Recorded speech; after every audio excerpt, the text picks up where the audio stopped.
భూలోకం నుండి నరకానికి వచ్చిన చండుని చూస్తూనే యమధర్మరాజు, వచ్చావా చండ, నిజమేమిటో తెలుసుకున్నావా?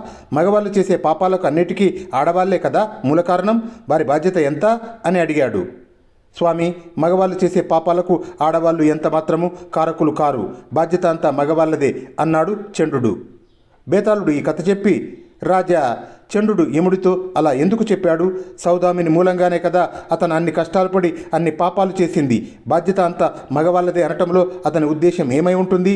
ఈ ప్రశ్నకు సమాధానం తెలిసి కూడా చెప్పకపోయావో నీ తల పగిలిపోతుంది అన్నాడు.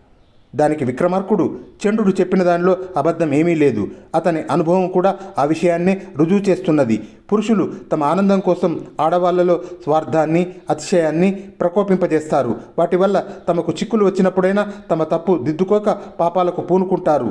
చండసింహుడు దరిద్రబాధ అనుభవిస్తూ కూడా తన వద్ద డబ్బు లేదని భార్యకు చెప్పలేదు. సౌదామిని దరిద్రం ఎరగనిది కాదు.